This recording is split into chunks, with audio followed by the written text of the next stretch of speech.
भगवते वासुदेवाय।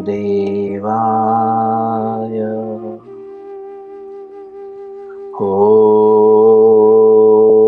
नमो भगवते वासुदेवाय।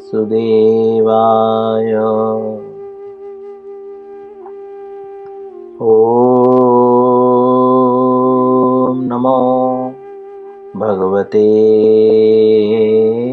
वासुदेवाय।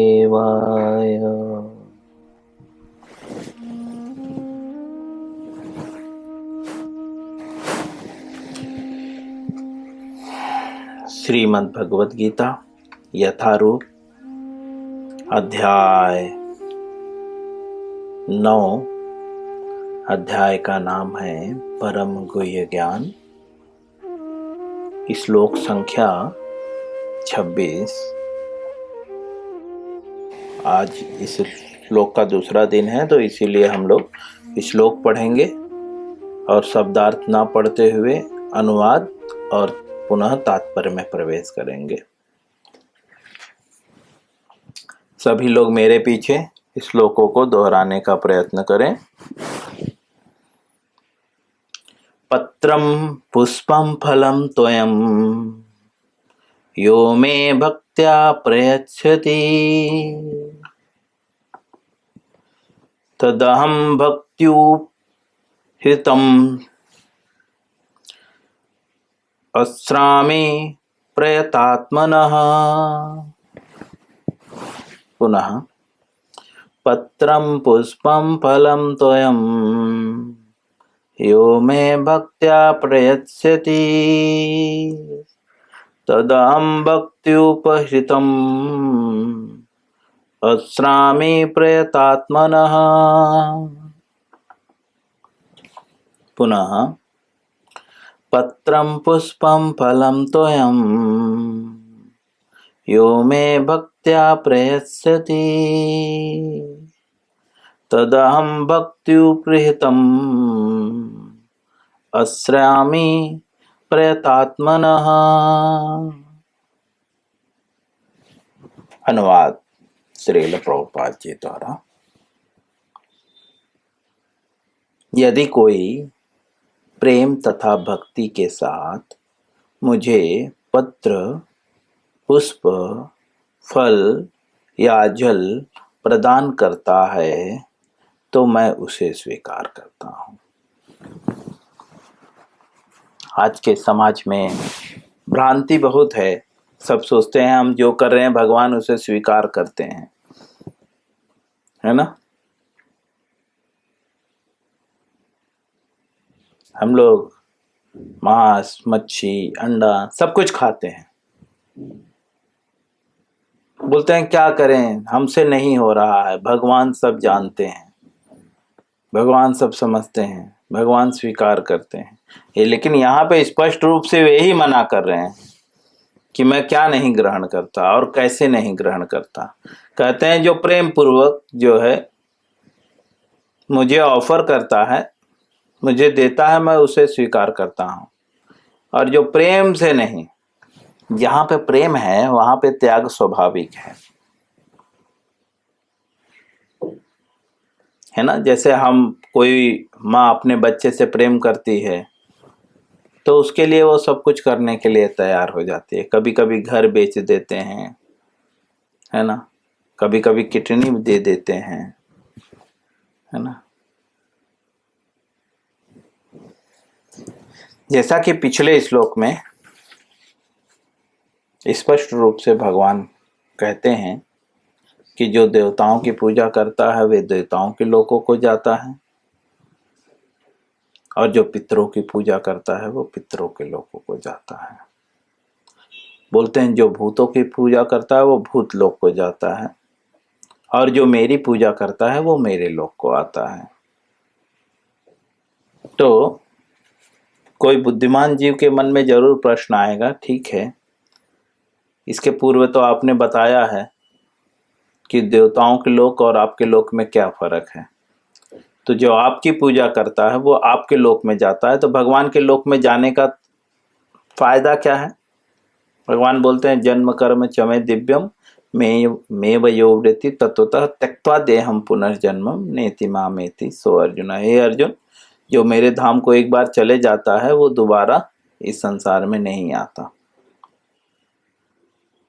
अर्थात और जो देवताओं के लोक में जाता है तो पिछले श्लोक में बता चुके हैं, समझे, कि पुण्य क्षय होने पे वह वापस से इस चक्र में पड़ जाता है। 21वें श्लोक में ते तम भक्त्या स्वर्गलोकम विशालम क्षीणे पुणे मृत्युलोकम विसंति। जो स्वर्ग आदि लोकों को जाता है, देवताओं के लोक को, पूर्ण क्षीण होने के बाद मृत्युलोकम विसंति, मृत्युलोक को पुनः चले आता है। ये फर्क है। लेकिन मन में आया कि भगवान की पूजा करें कैसे। हम सब सोच रहे हैं कि भगवान की पूजा करके हम अभी जैसे हमारे हिसाब हम पूजा कर रहे हैं तो मुक्त हो गए। भगवान वही इधर क्लियर कर रहे हैं कि बेटा मुक्ति का मार्ग क्या है। आपके पास दो ऑप्शन है, एक तो देवताओं के लोग जाना और एक तो गोलोक जाना। जरूरी नहीं है कि आप देवता के लोग जाएं, क्योंकि अगर देवता के लोग जाने के लिए जो है पिछले श्लोकों में बताया गया है कौन जो है देवता के लोक जा सकता है। 20वें श्लोक में त्रिविधा माम सोम पापः पूत पापा यज्ञे रिष्ठा सर्ग तिम पार्थयन्ते ते पुण्यमासाद्य सुरेंद्रलोकम अच्छन्ति दिव्यान दिवि देवभोगान। स्वर्गलोक को कौन जा सकता है? स्वर्गलोक भी जाने का इतना आसान तरीका नहीं है, उसके लिए भी बहुत क्वालिफिकेशन चाहिए, जिसमें थोड़ा सा सुख है। मृत्युलोक में कोई भी सुख नहीं है। जिसको सुख प्रतीत हो रहा है वो पिछले जन्म के कुछ पुण्य हैं, उस कारण से जो है उसे थोड़ा सा सुख का अनुभव हो रहा है। लेकिन थोड़ी देर बाद ही वो उसे दुख हो जाता है। करोड़ों रुपए होने के बाद भी सुई चुभाई जा रही है, स्लाइन चढ़ाई जा रही है, दिन में 4 बार सुई डॉक्टर लगाता है उन्हें। ये सुख है? सब्जी की जगह पे टैबलेट्स खाने पड़ते हैं, पैकेट्स। ये सुख है? मूर्ख हैं हम, इसे सुख समझ रहे हैं। ये कौन सा सुख है? करोड़ों रुपए होने के बाद भी बेटा आप पे केस करके बैठा हुआ है, गालियां दे रहा है, लात मार के भगा रहा है। ये सुख है? मूर्ख हैं। सुख प्राप्त करने के लिए, क्योंकि सुख जो है देवताओं के लोकों में है, थोड़ा बहुत क्षणिक सुख है। इस जगत में तो सुख ही नहीं है। जो आभास हो रहा है कि हमें सुख है, कोई सुख नहीं है, कोई सुख ही नहीं। कोई तन दुखी, कोई मन दुखी, कोई धन बिना रहत उदास, थोड़े थोड़े सब दुखी, सुखी कृष्ण का दास। सिर्फ सुखी कौन है? कृष्ण का दास। बट थोड़ा सा भी सुख अगर आप प्राप्त करना चाहते हैं तो उसके लिए यह क्वालिफिकेशन है, पाप कर्मों से शुद्ध होकर जो है। पाप कर्मों से शुद्ध कैसे होंगे? तो वेदों के अध्ययन द्वारा, शास्त्रों में बताए गए आदेशों का पालन करने से जो है हम पाप कर्मों से शुद्ध हो जाएंगे। शास्त्रों में जो लिखा हुआ है। तो शास्त्रों में ये बताया गया है कि आप डायरेक्टली कोई चीज खा नहीं सकते, क्योंकि कोई चीज डायरेक्टली खाने से वह पाप माना जाता है। यज्ञ के रूप में विष्णु को अर्पित किया हुआ भोजन खाने से वह आहार पाप मुक्त होता है। इस तरह से जब पूरी तरह से आप पाप से मुक्त हो जाएंगे तब आप स्वर्ग आदि लोकों को जा सकते हैं। और जाने के बाद क्या होगा? तो बोलते हैं क्षीणे पुणे मृत्यु लोकम विसंति। पूर्ण क्षय होने के बाद वापस से मृत्यु लोक में आ जाओगे। लेकिन भगवान के लोक में जाने पे क्या होगा? बोलते हैं त्यक्त्वा देहम पुनर्जन्मम नेति मामेति सो अर्जुन। ये शरीर को छोड़ने के बाद अगर आप गौलोक गए तो वहां से दोबारा नहीं आओगे। तो गौलोक जाने के लिए क्या करना होगा वो यहाँ पे बताते हैं इस श्लोक में, 26वें श्लोक में। गौलोक जाने के विधि, योग्यता, क्वालिफिकेशन। क्या क्वालिफिकेशन है? बोलते हैं प्रेम तथा भक्ति, ये क्वालिफिकेशन है। यदि कोई, मतलब पर्टिकुलर किसी व्यक्ति को इंगित नहीं कर रहे हैं, कोई भी व्यक्ति, यदि कोई भी, मैं, आप, ब्रह्मचारी हो, गृहस्थ हो, वानप्रस्थ हो, सन्यासी हो, कोई भी, यदि कोई जो है प्रेम तथा भक्ति से,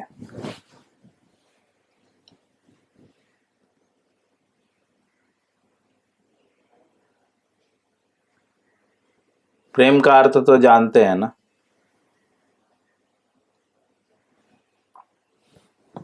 एक मटेरियल वर्ड के अनुसार प्रेम किसे कहते हैं। तो बहुत पहले मैंने जब मटेरियल वर्ड में था तो एक गाना सुनता था, जिस्मों से जिस्म मिले न मगर, चाहे मिले न बाहें बाहों से, दो प्रेमी जिंदा रह सकते हैं चाहत की भरी निगाह से। प्रेम क्या है? तो बोलते हैं जिस्मों से जिस्म मिले ना मगर। हम क्या सोचते हैं? दो जिस्म मिलना यह प्रेम है ना। किसी को बाहों से बाहें, गले लगाना, वो प्रेम है? नहीं, ये प्रेम नहीं है।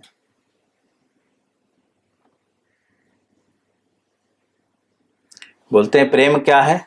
बोलते हैं बस एक दूसरे को देख कर संतुष्ट हो जाना, ये प्रेम है, विदाउट कोई भी डिजायर नहीं। जिस्मों से जिस्म मिले न मगर, चाहे मिले न बाहें बाहों से, दो प्रेमी, अगर वास्तव में दो व्यक्ति प्रेम करते हैं तो बोलते हैं वो जिंदा रह सकते हैं, वो जीवित रहते हैं। कैसे? बोलते हैं चाहत की भरी निगाहों से। चाहत का मतलब उसको क्या पसंद है, बस वो देते हुए ये व्यक्ति जिंदा रह सकता है। यह वास्तविक प्रेम है। ठीक है। तो जो प्रेम से, मटेरियल वर्ड के अनुसार जो प्रेम से, मटेरियल वर्ड में भी प्रेम का मतलब यही है, कोई भी सेल्फ सेंस ग्रेटिफिकेशन नहीं। भक्ति का भी अर्थ वही है, प्रेम तथा भक्ति से। भक्ति का क्या है? भक्ति थोड़ा इससे भी ऊपर है,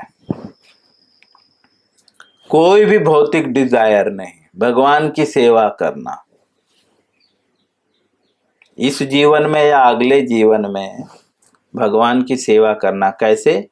भौतिक लाभ की इच्छाओं से रहित होकर।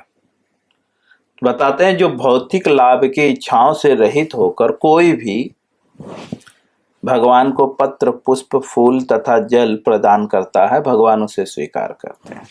भगवान क्या चीज स्वीकार करते हैं? सब कुछ स्वीकार करते हैं। कैसे? बोलते हैं जो भौतिक लाभ की इच्छा से रहित होकर मुझे अर्पित करता है, प्रदान करता है। अब आप समझ गए? भगवान आपके हाथों से कुछ स्वीकार कर रहे हैं, ऐसा प्रतीत हो रहा है? मुझे नहीं लगता, क्योंकि हर व्यक्ति भौतिक इच्छाओं से लदा हुआ है ना। लेकिन भगवान कहते हैं तत्विद्धि परिप्रातेन परिप्रश्नेन सेवयः उपदिच्छन्ति ते ज्ञानम ज्ञानेन तत्त्वदर्शिनः। जो गुरु के पास जाकर गुरु के मार्गदर्शन में कार्य करता है, भगवान उस चीज को एक्सेप्ट करते हैं। क्यों? क्योंकि वह गुरु के परामर्श पे कर रहा है। भगवान उतना छूट दिए हैं। स्वल्पमप्यस्य धर्मस्य त्रायतो महतो भयात्। बोलते हैं नेहाभिक्रमणा सोस्ति प्रत्यवायो न विद्यते स्वल्पमप्यस्य धर्मस्य त्रायतो महतो भयात्। बोलते हैं थोड़ा सा भी धर्म का पालन करोगे तो मैं तुम्हें सारे भयों से मुक्त कर दूंगा। लेकिन धर्म क्या है? पहला धर्म क्या है? गुरु की सेवा करना। गुरु मुख पद्म वाक्य, गुरु के पास जाना। पहला मनुष्य का पहला धर्म क्या है? गुरु के पास जाना। बच्चा पैदा होता है तो सबसे पहले माँ के पास आता है। प्रथम गुरु माँ होती है। कई प्रकार के गुरु हैं, शिक्षा गुरु, दीक्षा गुरु, पथ प्रदर्शक गुरु। माँ को भी गुरु कहा गया है। बिना गुरु के व्यक्ति आगे बढ़ नहीं सकता। मृतक के समान है। लेकिन गुरु भी कैसा होना चाहिए हम बार बार पढ़ चुके हैं। तो जो भक्ति भाव से, हम मूल विषय पे आएंगे, जो भक्ति भाव से जो है प्रेम भक्ति से जो है भगवान को पत्र पुष्प फल जल प्रदान करता है, उसे भगवान स्वीकार करते हैं। जो भक्ति और प्रेम से भगवान को अर्पित नहीं करता, भगवान उसे नहीं स्वीकार करते हैं।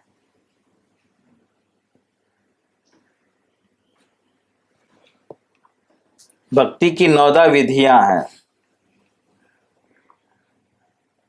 जैसा भक्ति का अर्थ क्या है? भगवान की सेवा करना, व्यक्तिगत लाभ की आकांक्षाओं से रहित। तो भक्ति को प्राप्त करने के लिए 9 विधियां हैं। सबसे पहले श्रवण।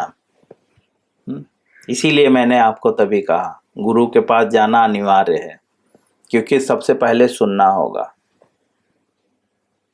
आपके हिसाब से नहीं, गुरु के हिसाब से। बोलते हैं भक्ति की 9 विधियां हैं। श्रवणम कीर्तनम विष्णु स्मरणम अर्चनम वंदनम दास्यम साख्यम आत्मनिवेदनम। ये भक्ति की 9 विधियां हैं। इस 9 विधियों के द्वारा जो है व्यक्ति भक्ति प्राप्त कर सकता है। या ये 9 विधियां विधि है, भक्ति की विधि। प्रत्येक कार्य करने की कोई विधि होती है। जैसे रोटी बनाने की क्या विधि है? पहले आटा सानना, उससे पहले आटे को चालना, है ना। उससे पहले एक पात्र लेना, है ना। हम पात्र रखते हैं, फिर उसमें आटे को चालते हैं, फिर थोड़ा सा पानी डालते हैं, फिर उसको सानते हैं, फिर गैस को जलाते हैं, उसके ऊपर हम तावे को रखते हैं, फिर रोटी को गोल बनाते हैं और उसको आटे को गोल बनाते हैं, उसको बेलते हैं, बेलने के बाद उसको तावे पे डालते हैं। ये विधि है। वैसे ही भक्ति की ये 9 विधि है। अगर व्यक्ति इन विधियों को नहीं पालन कर रहा है और बोले कि मैं भक्ति कर रहा हूं, तो नहीं मान्यता दी जा सकती। जैसे कोई व्यक्ति बोले रोटी बना रहा हूं, लेकिन उधर आटा ना दिखे, थाली ना दिखे, तावा ना दिखे, है ना। अगर कभी कभी हम बच्चे अगर हमारे घर में बोलते हैं मम्मी मैंने रोटी बना दिया, तो सबसे पहले हम बोलते हैं अरे तो आटा किधर था, किधर से आटा लिया।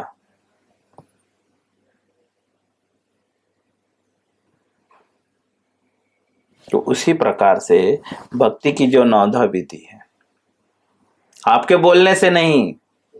ये भौतिक जगत में मूर्ख लोग तो एक्सेप्ट कर लेंगे लेकिन वास्तव आप स्वयं को धोखा दे रहे हैं। इसीलिए स्वयं को धोखा मत दीजिए। आपसे अनुरोध है, सबसे अनुरोध है, धोखा मत दीजिए स्वयं को। अच्छे से भक्ति कीजिए और भक्ति के लिए सबसे पूर्व श्रवण कीजिए। हम पढ़ चुके हैं भगवत गीता में, श्रील प्रभुपाद जी बोलते हैं श्रवण बहुत महत्वपूर्ण है भक्ति के लिए। लेकिन श्रवण किससे करना है?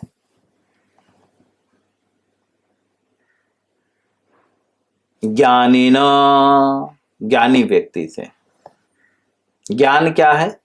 जन्म कर्म च मे दिव्यम, भगवान के जन्म कर्म ही ज्ञान है। जो इसे जानता है, जन्म कर्म च मे दिव्यम मेव यो व्रेति तत्वतः, जो भगवान के जन्म कर्म को तत्वतः जानता है, ये वास्तविक ज्ञान है। दूसरे शब्द में ज्ञान का अर्थ क्या है? जो आपको जन्म मृत्यु जरा व्याधि से मुक्त कर दे, वह वास्तविक ज्ञान है। जो उसमें फंसाए भोगों में, ये ज्ञान नहीं है, क्योंकि भोग तो कर नहीं सकते, पॉसिबल ही नहीं। कोई भी व्यक्ति इस संसार में भोग नहीं कर पा रहा, असक्षम है भोग करने में। क्योंकि भोक्ता कौन है? भोक्ताराम यज्ञ तपसाम सर्वलोक महेश्वरम, भगवान सारे लोकों के भोक्ता हैं। भगवत गीता में स्पष्ट रूप से पढ़ चुके हैं। इसीलिए स्वयं को भोक्ता बनने का प्रयास मत कीजिए, भक्त बनने का प्रयास कीजिए। और भक्ति की 9 विधियां हैं। श्रवणम कीर्तनम विष्णु स्मरणम अर्चनम वंदनम दास्यम साख्यम आत्मनिवेदनम। और भक्ति के लिए जो है एक प्रामाणिक गुरु के पास जाना पड़ेगा, जिसको तत्व ज्ञान हो। और तत्व ज्ञानी के लक्षण क्या है? आत्मनेव आत्मना तुष्ट, आत्मा में संतुष्ट रहता है। प्रजहाति यदा कामान सर्वान पार्थ मनोगतान आत्मनेव आत्मन तुष्ट, जो मनोधर्म से उत्पन्न होने वाली कामनाओं से विचलित नहीं होता, उसका परित्याग कर देता है, वह जो है गुरु है। ऐसे गुरु के पास जाकर तत्विद्धि परिप्रातेन परिप्रश्नेन सेवयः, उनकी सेवा करते हुए प्रश्न पूछना है, तब जाकर वे आपको ज्ञान देंगे। ज्ञानी न तत्वदर्शी न, तब ज्ञानी जो है आपको तत्व दर्शन देंगे। और जब आप तत्व दर्शन का ज्ञान कर लेंगे, तब जाकर श्रवण के बाद कीर्तन होगा। क्योंकि जब तक आपको कोई ज्ञानी व्यक्ति, जो आध्यात्मिक चेतना में लीन व्यक्ति है, जब तक वह आपको ज्ञान नहीं देगा, तब तक आप श्रवण से कीर्तन नहीं कर पाएंगे। तो सोच रहे हैं आप लोग कीर्तन कर रहे हैं। जो व्यक्ति प्रामाणिक गुरु के मार्गदर्शन में श्रवण नहीं कर रहा है, वह कीर्तन कर ही नहीं रहा है। क्योंकि कीर्तनम के पास क्या होता है? अगर कोई व्यक्ति कीर्तन करता है तो उसके लक्षण क्या है? तो बोलते हैं विष्णु स्मरणम, उसको विष्णु का स्मरण आता है, हमेशा वह भगवान का स्मरण करता है। और जो हमेशा भगवान का स्मरण करता है, लोग बोलते हैं ना प्रभु हम तो माले पे नहीं जप करते, लेकिन हमेशा भगवान का नाम लेते रहते हैं, तो उसके लक्षण क्या है? जो हमेशा भगवान का नाम ले रहे हैं, तो बोलते हैं अर्चनम वंदनम दास्यम साख्यम आत्मनिवेदनम, ये सब लक्षण है, ये सब करता रहेगा। कीर्तनम करता रहेगा, तभी विष्णु स्मरण होगा। लेकिन आपके अकॉर्डिंग नहीं। तत्विद्धि परिप्रातेन, गुरु के आदेश पे, जो खुद को बोलता है ना हम 24 घंटे प्रभु जी भगवान का नाम लेते रहते हैं, मन में चलता रहता है, मन में भगवान का नाम, उसके लक्षण क्या है? तो सबसे पूर्व, जब तक वो गुरु के आदेश का पालन नहीं करेगा, और वो तो गुरु का आदेश पालन करता ही नहीं है, उसके लिए उसके पास समय नहीं है। इस प्रकार से जब गुरु के आदेश पे पालन करते हुए वह भक्ति की 9 विधियों का पालन करता है,